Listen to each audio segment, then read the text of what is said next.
Módulo 1. Introducción a la consultoría. El counselor ha de trabajar por entablar un vínculo, por realizar una alianza terapéutica con el ayudado. Existen diferentes planteamientos del concepto de alianza terapéutica. Quienes insisten en la alianza como vínculo, particularmente el ámbito del psicoanálisis, subrayan el hecho de que el ayudante posee un rol del que está investido y que refuerza ante el ayudado su trabajo, sus interpretaciones, inspira seguridad y confianza ante su propio sufrimiento. El trabajo del counselor.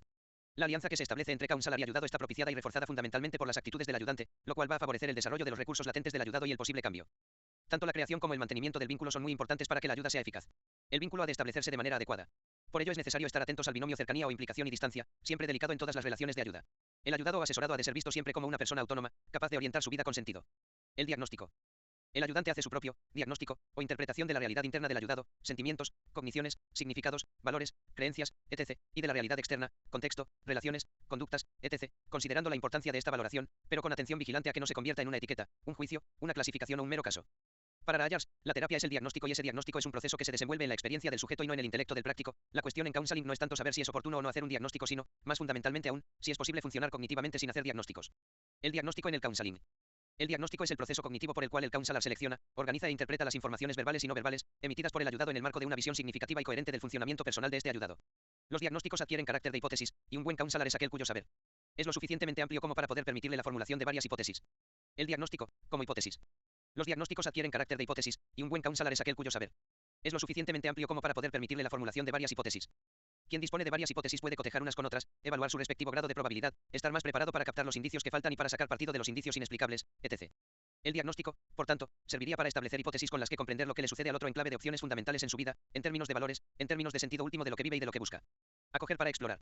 La exploración en la acogida es fomentada por el respeto del lenguaje del ayudado, por la percepción de control que éste se hace ante el counselor, por el modo como se siente mirado y escuchado, por las respuestas que recibe, por la libertad que experimenta ante la propia historia pasada y ante la complejidad del momento presente.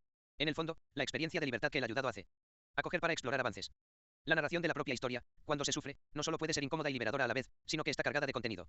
En efecto, narrar de sí mismo está cargado de contenido simbólico, porque narrar la propia vida supone un verdadero esfuerzo.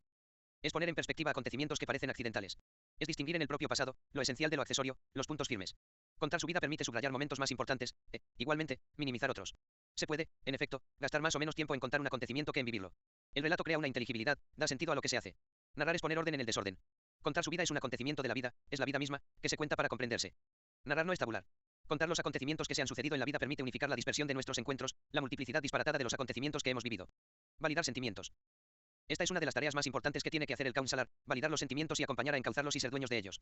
El conocimiento sobre la experiencia del ayudado vivida en subjetivo permite un acompañamiento centrado en la persona, una comprensión profunda del problema y un potencial de poder en la motivación para el cambio.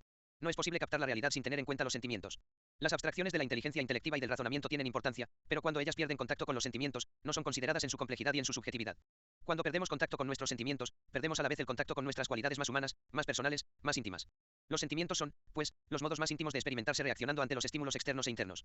Tienen connotaciones placenteras o de displacer y la capacidad de nombrarlos es específicamente humana. Los sentimientos son, ante todo, algo de lo que se vale el sujeto, algo constitutivo del sujeto, merced a lo cual apetece de los objetos, y de sí mismo, se interesa por ellos, para hacerlos suyos o alejarlos de sí, y, en consecuencia, se hace en el mundo, en la realidad psicosocial, y construye su biografía porque, como condición previa, sobrevive biológicamente. Promover la personalización. El counselor debe hacer en el proceso de ayuda es la de acompañar al ayudado a tomar conciencia de que, aunque las causas del problema se deban al contexto o a otras personas, en el fondo, el problema es suyo. Y es él quien quiere y puede hacer algo, al margen de lo que hagan los demás. La experiencia en la práctica del counseling nos dice que uno de los refugios que las personas buscamos, incluso cuando pedimos ayuda, es el de cargar las tintas sobre lo que los demás nos dicen, nos hacen, nos empeñamos en poner la causa del sufrimiento fuera de nosotros. El counseling se propone la tarea de ayudar al otro a tomar conciencia de lo que las cosas significan en concreto para el ayudado, el modo como él contribuye a que le hagan sufrir o las afronta, el modo como se siente en el mismo proceso y, lo que es muy importante, el counseling se propone ayudar al otro a concretar hacia dónde quiere ir en relación a dónde puede y a dónde cree que debe. El counselor pretende que el ayudado se haga cargo de su problema. Es decir, que no lo vea como algo ajeno a él o debido meramente a circunstancias ambientales y externas, fuera de su control, sino que analice su grado de responsabilidad en el problema, su control sobre él mismo, su propia capacidad y, finalmente, el grado en que se desea realísticamente superarlo. Aceptación incondicional o consideración positiva. El counseling inspirado en Rogers intenta precisamente esto, confiar en los recursos del ayudado y crear un clima favorable para que el sujeto pueda restablecer la comunicación con su ser más profundo, y así poder restablecer el crecimiento. En los pequeños intereses que va manifestando el sujeto, se van viendo las líneas de fuerza que rigen a la persona en la dirección del crecimiento y la autorrealización. El significado de la consideración positiva o aceptación incondicional va más allá de una simple disposición optimista y acogedora. La aceptación incondicional va más allá de una simple disposición optimista y acogedora. Rogers dice de ella, cuando el cliente experimenta la actitud de aceptación que el terapeuta tiene hacia él, es capaz de asumir y experimentar esta misma actitud hacia sí mismo. Luego, cuando comienza a aceptarse, respetarse y amarse a sí mismo, es capaz de experimentar estas actitudes hacia los demás. Empatía. Quizá la palabra más utilizada en el ámbito de la reflexión sobre el counseling de ayuda sea precisamente esta. La historia del concepto de empatía es relativamente breve en psicología. Cuando Titchener tradujo la noción de Einfühlung por empatía sirviéndose del griego empatheia, quería subrayar una identificación tan profunda con otro ser que le llevará a captar con precisión los sentimientos del otro con los músculos de la mente.